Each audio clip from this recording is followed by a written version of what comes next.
Caribbean सागर के बीच एक परिवार अपनी यॉट पर छुट्टियां मना रहा होता है। माँ जूलिया तैरने के लिए पानी में कूद जाती है। आराम करते समय उसे कुछ अजीब महसूस होता है, लेकिन क्योंकि आसपास कुछ दिखाई नहीं देता, वह सोचती है कि शायद उसका भ्रम होगा। कुछ सेकंड बाद वही अजीब एहसास फिर होता है। इस बार भी कुछ नजर नहीं आता, लेकिन अब वह घबरा जाती है और यॉट की तरफ तैरना शुरू करती है। तभी अचानक कोई उसकी टांग खींचने लगता है और वह मदद के लिए जोर जोर से चिल्लाने लगती है। उसकी बेटी कैसी हेडफोन लगाकर म्यूजिक सुन रही होती है, इसलिए उसे कुछ सुनाई नहीं देता। पति टॉम और बेटा बेन मछली पकड़ने में व्यस्त होते हैं। जूलिया पानी के ऊपर टिकने की कोशिश करती है, लेकिन मुंह में पानी जाने की वजह से चिल्लाना मुश्किल हो जाता है। थोड़ी देर बाद टॉम को एहसास होता है कि काफी देर से उसने जूलिया को नहीं देखा। वह यॉट पर उसे ढूंढता है और फिर अपनी पत्नी को खतरे में देख लेता है। वह बच्चों को बुलाता है, यॉट को उस तरफ ले जाता है और पानी में कूद जाता है। जल्दी से जूलिया तक पहुंचकर उसे संभालता है और यॉट की ओर तैरता है। बच्चे दोनों को ऊपर खींच लेते हैं। परिवार जूलिया को संभालता है, लेकिन जूलिया खुद को समझाती है कि शायद लहरों की वजह से ऐसा हुआ होगा। रात को सब मिलकर बेन का जन्मदिन मनाते हैं। कैसी को उसके बॉयफ्रेंड का कॉल आता है, तो वह लैपटॉप लेकर बाहर चली जाती है। वीडियो कॉल में उसका बॉयफ्रेंड दिखाता है कि शहर के ऊपर बड़े बड़े काले बादल छा गए हैं। कॉल ग्लिच होकर फ्रीज हो जाती है।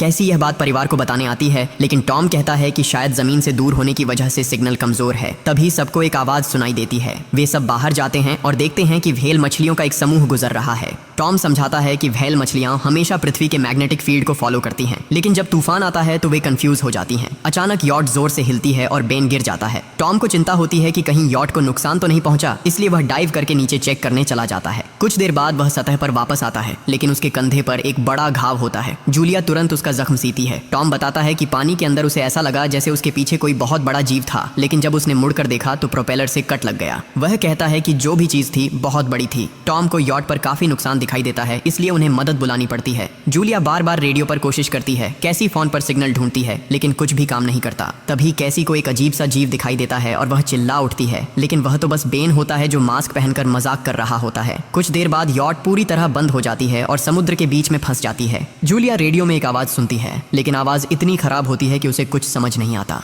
टॉम परिवार को बताता है कि उनके पास सिर्फ 4 दिन का खाना पानी बचा है और अब उन्हें किसी मछली पकड़ने वाली नाव का इंतजार करना होगा। अचानक रडार पर कुछ डिटेक्ट होता है और परिवार को एक अजीब सी आवाज सुनाई देती है। सब दौड़कर बाहर आते हैं और हैरानी से देखते हैं कि कई सारे उल्कापिंड जमीन पर गिर रहे हैं। जहां जहां उल्कापिंड गिरते हैं वहां बड़े धमाके होते हैं। एक उल्कापिंड पानी में उनके पास गिरता है तो टॉम तुरंत यॉट को चलाने की कोशिश करता है। इंजन मुश्किल से चलता है, लेकिन तभी एक और उल्कापिंड उस इलाके को हिट करता है। परिवार डर के मारे एक दूसरे को कसकर पकड़ लेता है। तभी टॉम को समझ आता है कि जो आग के गोले गिर रहे हैं वे उल्कापिंड नहीं बल्कि सैटेलाइट्स हैं। उसी वक्त बेन देखता है कि यॉट से धुआं निकल रहा है। टॉम चेक करता है और कंफर्म होता है कि इंजन खराब हो गया है। हवा तेज होने लगती है तो फैमिली यॉट के अंदर छुप जाती है, बिना ये नोटिस किए कि कंपास बहुत तेजी से घूम रहा है। यॉट जोर जोर से हिलने लगती है। बेन फिर से गिर जाता है और इस बार उसे चोट भी लग जाती है। लहरें तेजी से यॉट से टकरा रही होती हैं। टॉम स्ट्रगल करके बाहर जाता है और लाइफ जैकेट्स लेकर आता है। तभी पावर चली जाती है। टॉम तुरंत पावर बॉक्स का बटन प्रेस करता है और लाइट वापस आ जाती है। उस वक्त बेन नोटिस करता है कि जूलिया की नाक से खून बह रहा है। जूलिया को चक्कर आने लगते हैं, जबकि कैसी सिंक पर जाकर उल्टी कर देती है। टॉम रेडियो ट्राई करता रहता है पर सिग्नल नहीं मिलता। अचानक एक तेज हाई पिच्ड नॉइज आती है और हवा और भी स्ट्रांग हो जाती है। जूलिया दरवाजे बंद करने की कोशिश करती है, पर एक हैच खुल जाता है और हवा खिड़कियां तोड़ने लगती है। टॉम एक फ्लेयर जलाता है और थोड़ी देर बाद अंधेरा छा जाता है।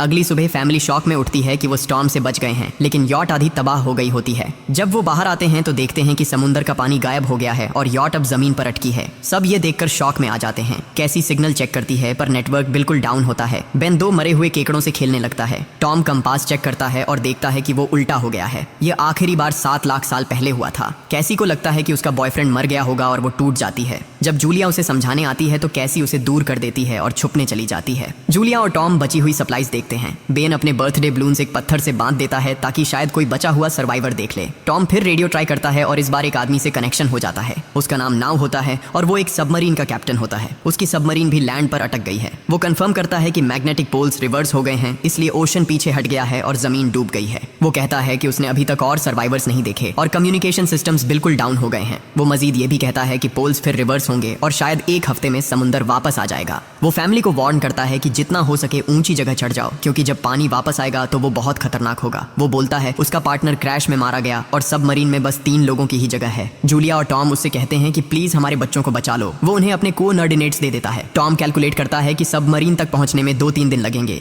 वो फैमिली से कहता है आज रात अच्छे से आराम कर लो, कल सुबह हम निकलेंगे। अगली सुबह फैमिली सामान पैक कर रही होती है। तभी टॉम को पास में कुछ हिलता हुआ दिखता है। वो एक लंगड़ा आदमी होता है जिसके हाथ में हार्पून होती है और साथ में एक कुत्ता लगातार भौंक रहा होता है। टॉम उसके पास जाता है और उसे पानी की बोतल देता है, लेकिन वो आदमी कुछ ऐसी भाषा में बोलता है जो टॉम समझ नहीं पाता। पानी पीने के बाद वो अजनबी अचानक टॉम के सिर पर बोतल मारता है और चेहरे पर जोर का लात मार देता है। जूलिया डर के मारे भागती है, लेकिन तब तक देर हो चुकी होती है। वो आदमी टॉम के पेट में हार्पून घुसा चुका होता है। टॉम कुछ पल तक तड़पता है और फिर वो उसकी गर्दन भी काट देता है। फिर वो आदमी जूलिया के पीछे भागता है और उस पर हार्पून फेंकता है, जिससे उसके कंधे में चोट लग जाती है। जूलिया दर्द सहते हुए यॉट के अंदर भागती है और बच्चों को बोलती है कि छुप जाओ। वो दरवाजा लॉक कर देती है। कैसी और बेन सोफे के अंदर घुस जाते हैं। जूलिया उन्हें फ्लेयर गन पकड़ाती है और खुद एक चाकू लेकर बाथरूम में छुप जाती है। वो आदमी दरवाजे पर जोर जोर से धक्के मारता है और आखिर अंदर घुस ही जाता है। पहले वो थोड़ा खाना उठाता है और फिर यॉट में इधर उधर ढूंढने लगता है, फिर बाथरूम की तरफ जाता है, लेकिन जूलिया समझदारी से एक छोटे छेद से बाहर निकल जाती है। वो आदमी सोचता है कि जूलिया भाग गई, लेकिन जैसे ही वो धीरे से निकलने लगती है, उसका कुत्ता उसे देख लेता है और भौंकने लगता है। कुत्ता उस पर झपटता है तो जूलिया चाकू से उसे मार देती है। कुत्ते की चीख सुनकर वो आदमी बाहर आता है और अपने कुत्ते की लाश देखकर आग बबूला हो जाता है। इस बीच जूलिया यॉट के दूसरे साइड से अंदर जाने की कोशिश करती है। वो ऊपर चढ़कर टूटी हुई खिड़की से अंदर घुसने लगती है, लेकिन वो आदमी पहले ही वहां पहुंच जाता है। वो उसे पकड़कर जोर से मुक्का मारता है, जिससे वो नीचे गिर जाती है। जूलिया फर्नीचर पकड़कर बचने की कोशिश करती है, लेकिन वो आदमी उसे लात मारकर दूर फेंक देता है। फिर वो उसकी कलाई पर पैर रख देता है ताकि वो चाकू छोड़ दे, और फिर उसके बाल पकड़कर उसका चेहरा जमीन पर दे मारता है और सोफे पर फेंक कर उसका गला दबाने लगता है। बच्चे ये सब कुछ देख रहे होते हैं। कैसी बाहर निकलकर फ्लेयर गन चलाती है जो सीधा उस आदमी को लगती है। वो जल उठता है और यॉट में आग फैलने लगती है। बच्चे तुरंत भाग जाते हैं, लेकिन जूलिया वापस आती है। वो उसे एक किक मारकर गिराती है, मैप और बैग उठाती है और वहां से भाग जाती है। बेन और कैसी अपने पापा के पास जाकर रोने लगते हैं। जूलिया भी उनके साथ बैठ जाती है और तीनों मिलकर आंसुओं के साथ टॉम को आखिरी अलविदा कहते हैं। तभी वो डरावना आदमी फिर यॉट से बाहर निकल आता है तो फैमिली फिर से भागने लगती है। कुछ ही देर में यॉट एक बड़े धमाके के साथ उड़ जाती है।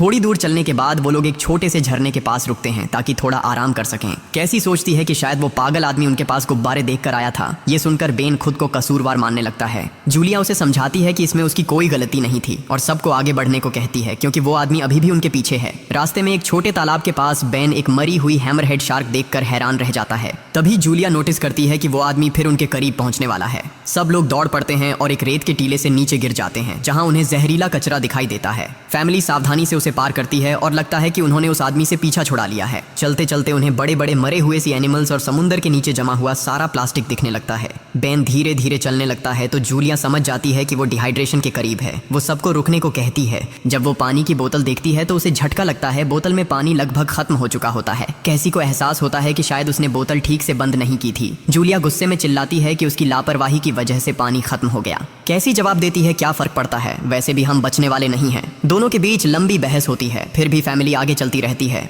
कुछ देर बाद उन्हें एक क्रैश हुआ प्लेन मिलता है। अंदर कुछ हिलता डुलता देख सब डर जाते हैं, लेकिन वो सिर्फ कुछ पक्षी होते हैं। फैमिली तय करती है कि रात यहीं प्लेन के अंदर गुजारेंगे। वो थोड़ा सा स्नैक शेयर करते हैं और जूलिया को टॉम की जैकेट में एक फैमिली फोटो मिलती है, जिसे देखकर उसका दिल टूट जाता है। कैसी पूछती है, मॉम आप और डैड की लव स्टोरी क्या थी? जूलिया मुस्कुराकर बताती है, टॉम हॉस्पिटल में मेरा पेशेंट था। फिर एक दिन उसने फूल और एक प्यारी सी कविता देकर अपना प्यार जताया था। रात के बीच में कैसी प्लेन से बाहर जाती है। तभी वो डरावना आदमी उसे पीछे से पकड़ने की कोशिश करता है, लेकिन जूलिया अचानक पीछे से उस पर टूट पड़ती है और बार बार चाकू से वार करके उसे मार देती है। कैसी अपनी माँ को गले लगाकर शांत करती है। अगली सुबह उस आदमी की लाश पर कीड़े गुंड पड़े होते हैं।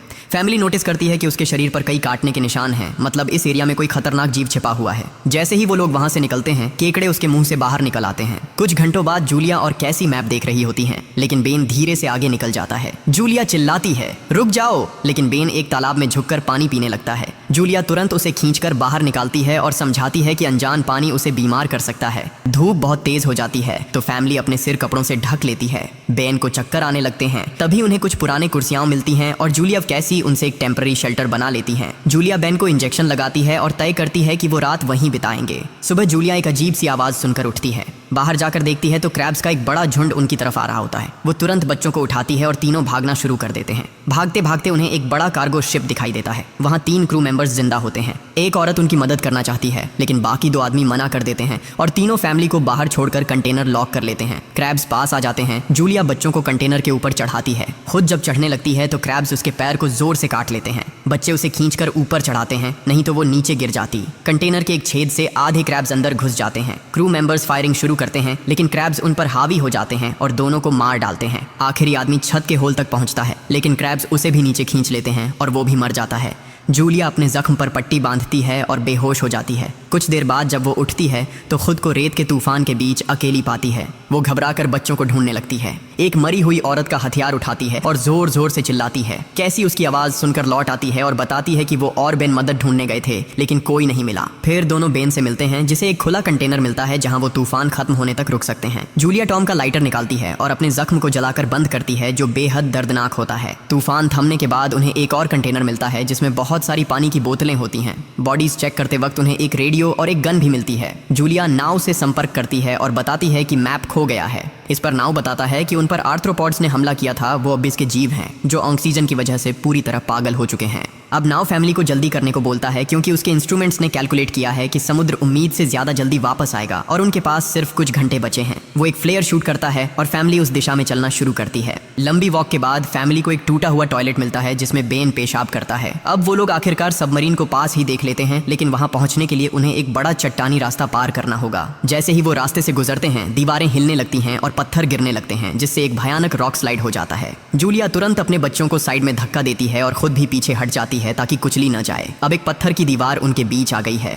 जूलिया बच्चों से कहती है कि वो बिना उसके आगे बढ़ जाए, लेकिन कैसी मना करती है और जोर देती है कि उसकी माँ को चढ़ने की कोशिश करनी चाहिए। बहुत बहस होती है और चिल्लाने के बाद जूलिया वादा करती है कि वो बाद में अपने बच्चों को ढूंढ लेगी। मजबूर होकर कैसी अपने भाई को खींचकर आगे ले जाती है। बच्चे चट्टानी रास्ता चढ़कर सबमरीन की तरफ भागते हैं, लेकिन वहां पहुंचकर देखते हैं कि नाव बाहर खून में लथपथ पड़ा है। वो समझाता है कि उसके लिए सब खत्म हो गया है और अब बच्चे सबमरीन ले सकते हैं। ये सोचकर कि एक एक्स्ट्रा जगह होगी, कैसी वापस अपनी माँ को ढूंढने भागती है। तभी जूलिया केकड़ों को आता देखती है और वो फायरिंग शुरू कर देती है। कुछ केकड़ों को वो मार देती है, लेकिन झुंड बहुत बड़ा होता है और सबसे लड़ना मुश्किल हो जाता है। उसी वक्त कैसी दीवार के ऊपर दिखाई देती है और हाथ आगे बढ़ाती है तो जूलिया अपने घायल पैर के बावजूद तेजी से चढ़ना शुरू करती है। कैसी की मदद से वो दूसरी तरफ पहुंच जाती है और दोनों साथ में सबमरीन की तरफ भागते हैं। बेन पहले से ही ऊपर खड़ा होता है और फायर खोल देता है ताकि केकड़े डिस्टर्ब रहें जब तक फैमिली ऊपर चढ़ जाए। केकड़े नाव के शरीर तक पहुंचते ही तुरंत उसे खाने लग जाते हैं। जूलिया गन उठाती है और फायरिंग जारी रखती है जब तक बच्चे अंदर चले जाएं। जब वो सुरक्षित हो जाते हैं, जूलिया समझती है कि गोलियां खत्म हो गई हैं, तो वो गन केकड़ों पर फेंक देती है और अपने बच्चों के साथ अंदर चली जाती है। फैमिली हैच को अच्छे से लॉक करती है और खिड़की से केकड़ों को सबमरीन के चारों तरफ देखती है। इसी वक्त समुद्र वापस आ जाता है तो तीनों तुरंत अपनी सीटों पर बैठकर बेल्ट पहन लेते हैं और एक दूसरे का हाथ पकड़ लेते हैं। तेज लहरें सबमरीन को जोर जोर से इधर उधर फेंकना शुरू कर देती हैं, जिससे जूलिया को पूरी जर्नी के विजन दिखने लगते हैं और कैसी उल्टी कर देती है। जल्दी ही वो हाई पिच आवाज वापस आती है और फैमिली बेहोश हो जाती है।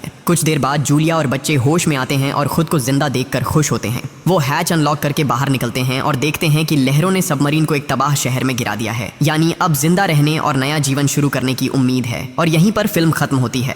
चैनल को सब्सक्राइब करना न भूलें और बेल आइकन जरूर दबाएं ताकि आपको ऐसे ही मजेदार वीडियो मिलते रहें। देखने के लिए धन्यवाद।